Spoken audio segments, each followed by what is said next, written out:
उधर रूपा का चिड़चिड़ापन बढ़ता जा रहा था।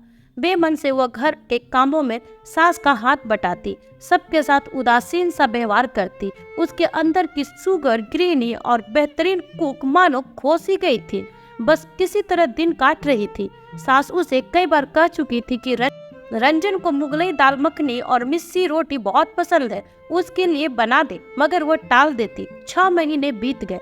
रंजन अपने वादे पर खड़ा उतरा। उसने भूल कर भी कभी रूपा के करीब आने की कोशिश नहीं की और न ही कभी रूपा को जताया कि उसे कोई शिकायत है। इसके विपरीत वह हमेशा रूपा को खुश रखने की कोशिश करता। एक समर्पित पति की तरह अक्सर ही रूपा को कभी मूवी, कभी रेस्टोरेंट तो कभी मंदिर ले जाता, उसकी छोटी से छोटी जरूरतों का ध्यान रखता। इन्हीं दिनों रेनू ने एक बेटे को जन्म दिया। रेनू की सास की तबीयत इन दिनों कुछ ठीक नहीं थी। जच्चा बच्चा के साथ साथ घर की समुचित देखरेख करने का सवाल सामने खड़ा हो गया। इस स्थिति का जैसे ही रूपा को पता चला, उसने 10-15 दिन रेनू के घर रखकर उसकी गृहस्थी में हाथ बटाने का प्रस्ताव रखा। रंजन और उसकी माँ ने भी सहर्ष स्वीकृति दे दी।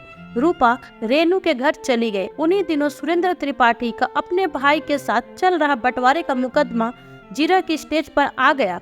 दोनों बाप बेटे रोज कचहरी जाते, घंटों वकीलों के संग माथा मारते। आखिरकार जीरा पूरी हुई। 3 दिन बाद फैसला सुनाने की तिथि निश्चित की गई। जिस दिन जीरा पूरी हुई उसी रात रंजन के मामा को, जो मेरठ में रहते थे, अचानक दिल का दौरा पड़ा और वो चल बसे। सुरेंद्र त्रिपाठी और उसकी पत्नी को मेरठ जाना पड़ गया, जहां 1 हफ्ता लग जाना मामूली बात थी। रूपा अपनी बहन के घर और माता पिता मेरठ, रंजन घर पर अकेला रह गया। उधर रूपा ने रेनू की गृहस्थी बखूबी संभाल ली। उसने बड़ी लगन से रूपा और उसकी सास की समुचित देखभाल की, घर का ध्यान रखा। यहाँ रहने के दौरान हितेश के शानदार व्यक्तित्व का जादू और इनकी शानो शौकत रूपा के सर चढ़कर बोलने लगी थी। वो अक्सर अपने ससुराल और रेनू के ससुराल की तुलना किया करती, रंजन और हितेश की तुलना किया करती, मन ही मन अपनी किस्मत पर कूटती रहती। घर के कामों के अलावा जब भी समय मिलता वह और हितेश खूब हंसी मजाक किया करते, ताश खेला करते, टीवी देखते। उसे यहाँ आए 5वां दिन था। रूपा ने सबको खाना खिलाया, रेनू और उसकी सास को अलग अलग आहार बनाकर दिया, दवाइयाँ दी। सारा काम निपटा कर अपने कमरे में, जो कि रेनू के बेडरूम के बगल में था, सोने चली गई। पलंग पर लेटते ही उसे नींद आ गई। थोड़ी देर बाद अचानक उसे अपने बदन पर किसी के स्पर्श का एहसास हुआ तो उसकी नींद खुल गई। कमरे में जलते हुए नाइट बल्ब मध्यम रोशनी में उसने देखा कि हितेश उसके बगल में बैठा है और उसके हाथ उसके जिस्म पर नैतिकता की सीमा लांग कर फिर रहे हैं। वह बुरी तरह चौंक कर उठ गई। उसकी जुबान को ताला सन लग गया, कुछ समझ नहीं पा रही थी कि क्या बोले। उसकी चुप्पी का हितेश ने कुछ और ही मतलब समझा। उसका हौसला और बढ़ गया। उसने रूपा के चेहरे को बाहों के घेरे में लेकर उसके होठों को चूमने की कोशिश की और कान में फुसफुसाया, आई लव यू रूपा, आओ इस रात को हसीन बना दे। हितेश के इस गंदे इरादे को भापते ही रूपा जैसे सत्य की हालत से बाहर निकली। वह तड़प कर उससे पड़ी होती हुई हितेश के चेहरे पर एक जोरदार तमाचा लगाया और नफरत भरे स्वर में बोली, चुपचाप निकल जाओ यहाँ से। अगर मुझे रेनू का ख्याल ना होता तो सारे घर के सामने आपको नंगा कर देती। Get out. जिल्लत और शर्म से भरकर हितेश चुपचाप कमरे से बाहर निकल गया। उसके बाहर जाते ही रूपा बिलक पड़ी। आज मानो एक क्षण दुनिया से बाहर निकली थी। हितेश की जिस छवि की सम्मोहन ने उसकी सोच को जकड़ रखा था, वह आज तार तार हो गई। रोते रोते उसके जहन पर रंजन का निष्पाप चेहरा उभरा, जो हितेश जितना सुंदर भले ही ना हो, मगर जिसके सच्चाई का नूर टपकता है। उसके जहन पर रंजन की जुड़ी यादें उभरने लगी। कैसे उसने बेकसूर होते हुए बिना शिकायत रूपा की जाती सही, कैसे वह हर वक्त उसकी खुशियों की परवाह किया करता था। उसे याद आया कि पिछले दिनों एक शादी समारोह में हितेश जहां गर्भवती रेनू को अकेला छोड़कर लड़कियों के साथ चुहलबाजी, फ्लर्ट और मस्ती में डूबा था, वही रंजन सारे समारोह में उसके साथ रहा था। रंजन के लिए तो मानो रूपा के आगे दुनिया खत्म थी। बड़ी मुश्किल से सदियों की तरह लंबी वो रात गुजरी। सुबह होते ही रूपा ने अपना सामान पैक किया और रेनू के सास के कमरे में जाकर कही, आंटी जी मेरा मन जरा ठीक नहीं है, मैं घर जा रही हूँ, आप रेनू को बता देना। और उनका जवाब सुनने से पहले ही वह बैग उठाकर घर के बाहर निकल गए और टैक्सी पकड़कर सीधे अपने घर पहुंची। सुबह के 9 बजे थे। रंजन घर पर अकेला बैठा ड्राइंग रूम में टीवी देख रहा था। रूपा को देखकर वह हैरान रह गया। अरे तुम तो 8-10 दिन बाद आने वाली थी। मेरा मन नहीं लगा वहाँ, इसलिए लौट आई। आपने नाश्ता कर लिया? वो अपनेपन भरे स्वर में बोली, नहीं अभी तो बस उठा हूँ। आज हमारे बंटवारे के मुकदमा का फैसला आना है, 10 बजे कचहरी जाना है, वहीं से दुकान पर चला जाऊंगा। शायद आज लंच के लिए घर ना आ सकूं, बाहर ही कुछ खा लूंगा। आप तैयार हो जाइए, मैं नाश्ता बना देती हूँ। रंजन ने सहमति में सिर हिलाया, टीवी ऑफ किया और बाथरूम में घुस गया। ड्राइंग रूम में अकेली खड़ी रूपा ने सारे घर पर निगाह दौड़ाई। आज घर का जर्रा जर्रा उसे अपना स्वागत करता हुआ महसूस हो रहा था। उसने एक ठंडी सांस ली और किचन में घुस गई। रंजन के नहा धोकर तैयार होने तक रूपा ने सैंडविच और चाय बना ली और उसे सर्व कर दिया। जब तक वह नाश्ता करके उठता, रूपा ने फटाफट 2 गोभी के पराठे और आम का मीठा अचार एक टिफिन में पैक कर दिया। रंजन अपना बैग लेकर घर से निकलने को हुआ तो वो फटाफट टिफिन लेकर आई और उसे थमा दिया और अधिकारपूर्ण भाव से बोली, बाहर खाने की कोई जरूरत नहीं है, ये गोभी के पराठे पैक कर दिए, लंच में खा लेना। रूपा के बदले बदले अंदाज रंजन को भी महसूस हो रहे थे। जरूर ये उसका वहम है, उसके मन ही मन सोचा। फिर भी मन में एक अजीब से हर्ष का अनुभव करता उसने टिफिन बैग में रखा और विदा हो गया। पीछे घर में रूपा अकेली रह गई। उसने चारों ओर निगाहें दौड़ाई।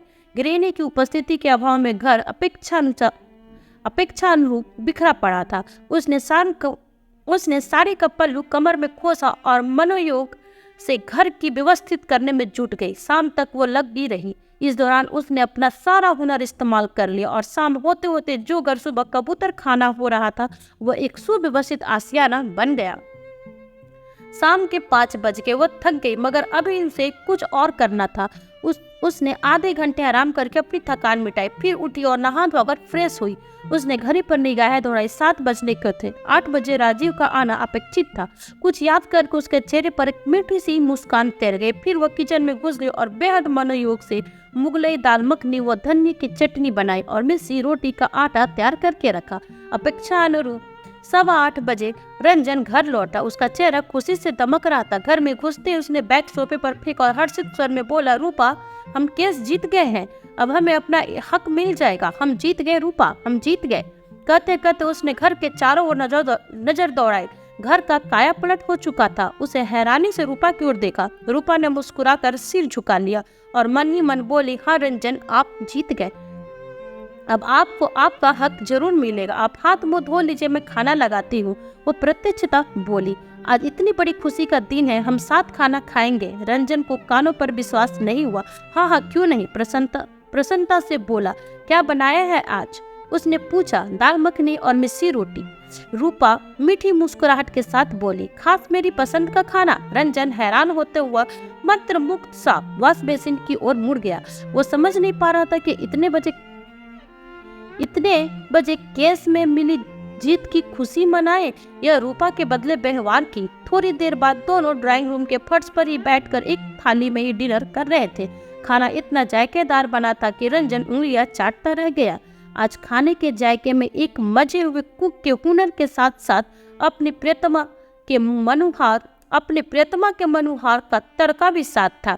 रंजन की आत्मा तक तृप्त हो गई। खाने के बाद रूपा ने बर्तन वगैरह हटाए, फिर रंजन से बड़े मनोहर स्वर में बोली, मेरा आइसक्रीम खाने का बड़ा दिल कर रहा है, आप मेरे लिए ला दोगे प्लीज? अरे इतनी सी बात, रंजन प्रसन्नता से बोला। उसके लिए यह बहुत था कि रूपा ने उसे किसी काम के लिए बोला था। देखो इस समय तो आइसक्रीम जनकपुरी मोड़ पर ही मिलेगी, आने जाने में कोई आधा घंटा लग जाएगा। अब तक तुम टीवी देखो, मैं आइसक्रीम लेकर आता हूँ। कहकर रंजन ने कार की चाबी उठाई और फ्लैट से बाहर निकल गया। यही तो रूपा चाहती थी। उसके जाते ही रूपा अपने कमरे में गई, अलमारी खोली और अपनी शादी का जोड़ा निकाल लिया। आज उसे फिर से दुल्हन बनना था। वो खुद का श्रृंगार करने में लग गई। आधे घंटे बाद दुल्हन के जोड़े में सजी उसने अपने रूप को आईने में देखा तो अपने हुस्न के जलाल को देखकर खुद ही शर्मा गई। फिर वह उसी पोज में बेड पर बैठ गई जिससे अपनी सुहागरात के समय बैठी थी और विरहनी की तरह अपने पति की प्रतीक्षा करने लगी। उसका रोम रोम आज रंजन के प्रति समर्पण के भाव में सुलग रहा था। तभी उसे बाहर से रंजन की आवाज सुनाई दी, रूपा, अरे भाई कहाँ हो? आवाज लगाता हुआ वो बेडरूम में आया। वहाँ का नजारा देखते ही थमक कर खड़ा हो गया। उसे अपनी आंखों पर विश्वास नहीं हो रहा था। उसे लगा कि वह कोई सपना देख रहा है। दुल्हन की तरह सजा कमरा और दुल्हन के जोड़े में सजी रूपा, सारा मंजर अपनी कहानी खुद कह रहा था। पलंग पर बैठी रूपा का रूप अप्सराओं को मात कर रहा था।